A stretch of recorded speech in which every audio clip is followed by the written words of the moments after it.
Assalamualaikum warahmatullahi wabarakatuh.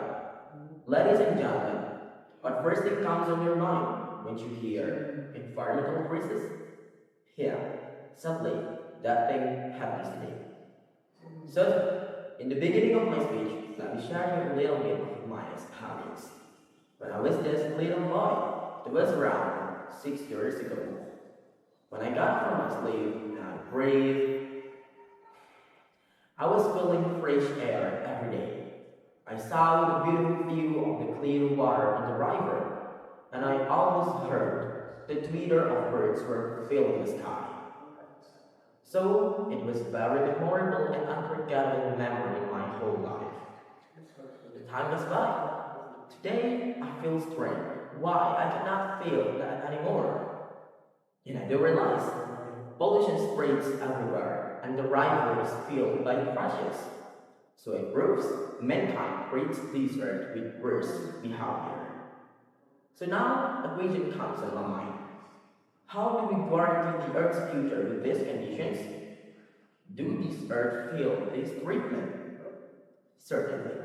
This earth cannot scream, they cannot ask for help. So we must actually realize that this earth is in danger. Once more, this earth cannot scream just like human. So everybody, I proudly say that you and I, and all viewers, we are the believable people that shall take movement to save this planet. So viewers, I introduce myself. My name is Firnazh Athaya, comes through from Nurul to New High Schools. Today, I'm going to invite you all to see the unseen and hear the unheard challenges that hinder this earth harmony. This is how I bring my speech to talk about with title. Integrating environmental values into education, a pedagogical approach to developing eco-conscious students.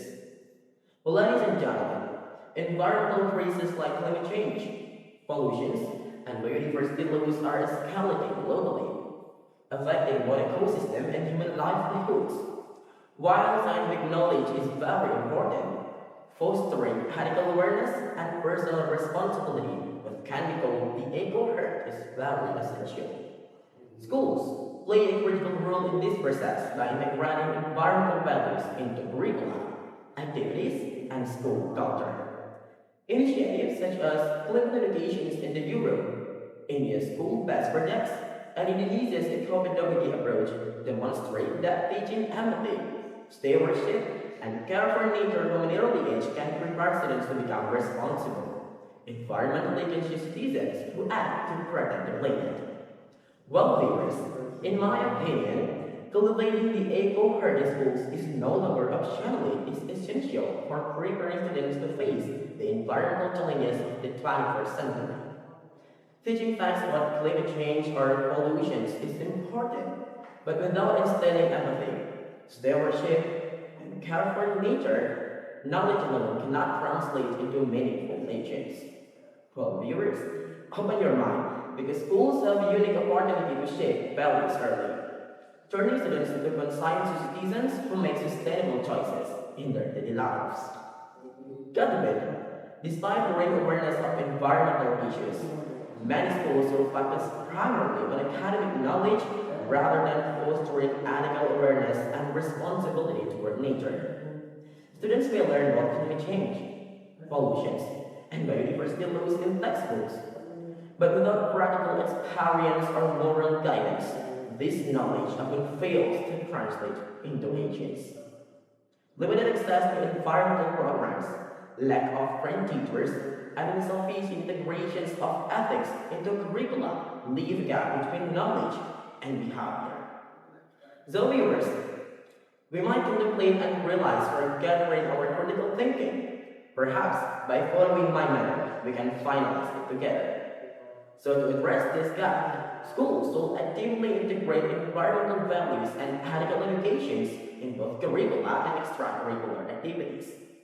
Practical initiatives such as school gardens, recycling programs, wildlife observations, and eco-clubs can help students internalize a sense of responsibility and empathy toward nature. Teacher training programs must include environmental ethics, ensuring educators can guide students in making sustainable decisions. Well, viewers, collaborations within communities and environmental organizations can also provide real-world experiences, reinforcing the moral and practical importance of protecting the environment. So by combining knowledge with ethical awareness and hands-on programs, schools can successfully cultivate the eco-herd and prepare students to become responsible stewards of this planet. So ladies and gentlemen, come closer to spring and living.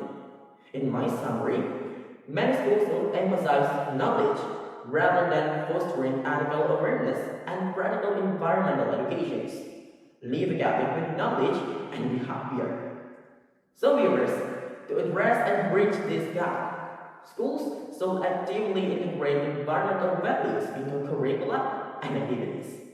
Provide hands-on programs like school gardens and eco clubs. Train teachers in environmental ethics and collaborate with communities. By doing so, students can grow into responsible, environmentally conscious citizens who act to protect the planet and ensure a sustainable future.